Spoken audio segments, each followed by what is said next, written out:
What's up, guys? Ike here with IkesOutdoors.com. It's the second weekend in October. I'm back up at Kickapoo Prairie, where I killed that doe last weekend. It's just about daybreak now. I'm sitting on the ground again under a big hedge apple tree. I got an open field to my right and a big, huge open field to my left. There's a mowed path that comes right around the edge of this field and comes right here between these trees. And this is the only break in the tree line in this whole area. The big buck that I spotted last Saturday morning was right down this way, about 75 yards in the trees, and this is right where he came from. So I'm hoping that maybe he's crossing right here, scenting these trails. It's early in October, but I'm hoping that he's kind of getting into that pattern, and that he'll come right across here and head back up into those trees, at least work this field. Now, I'm not just after a big buck only today.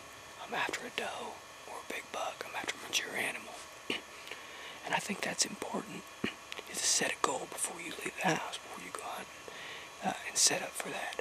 Say, okay, today I want to kill a doe, or today I want to kill a big buck, because there's different ways of hunting each of them, and different areas that you're going to want to go. So I set a goal. I decide the night before or the morning of what I want to kill, and that's what I go after. So let's sit here, and the first mature animal that comes by, mature doe or mature buck, I'm going to try to slip an arrow in. So my farthest shot across this would be about 20 yards. So we'll see what happens here. Hopefully that big buck will come running in through here and investigate this area. And hopefully he'll be the first one to do it, and I won't slip an arrow in a doe just to have him come follow behind me. So hopefully, fingers crossed. This has been a really terrible weekend. Yesterday, a friend of mine shot a deer in the butt. Shot her right in the back thigh. And wounded her, and we trailed her all day and never did find her. So hopefully today we'll make up for yesterday and last weekend. I lost a doe last weekend, so hopefully we can turn things around this weekend. Well, today's hunt's been pretty much a bust because of me. I set up. I got this place. I'm on at Kickapoo Prairie, and this place makes an X. And there's only one area that there's actually a break in a tree. There's just a break in a tree there, about 15 yards wide, and that's where that buck's been coming from. That big buck. That's where I seen him coming from last week. So that's where I set up this morning. And there's something in the air. I don't know what it is, making me cough.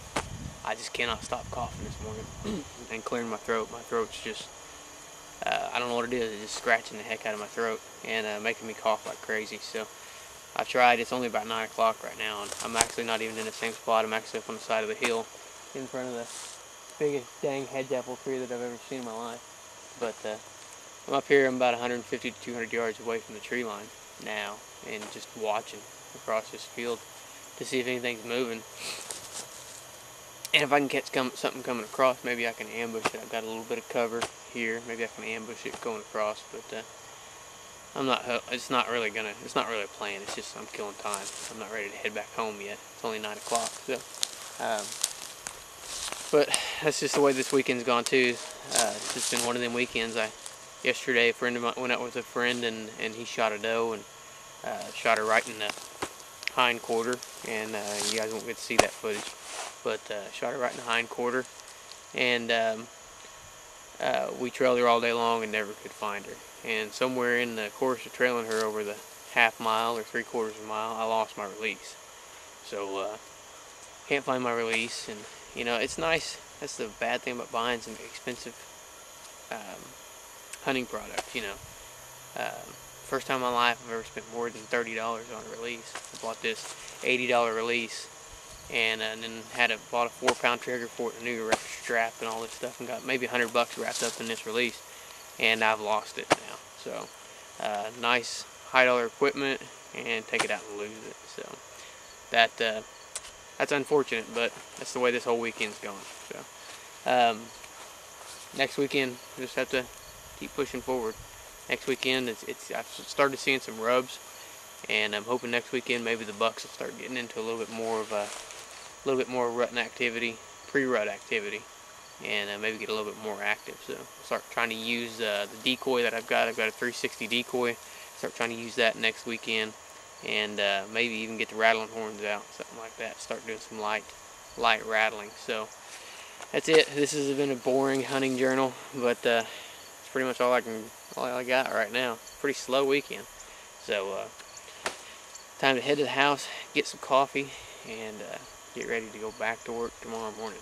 Back to the old welding grind. I love it. So guys, be sure to check out the other videos. Be sure to check out the website, ikesoutdoors.com. Also be sure to check out our live webcast. We're going to do it on Friday night this week, but I'm probably going to change it to another night, so we can start maybe getting a few more people in there. So, but be sure to check out our website, ikesoutdoors.com. We appreciate you watching this video and all the videos that we put out. Thanks, guys.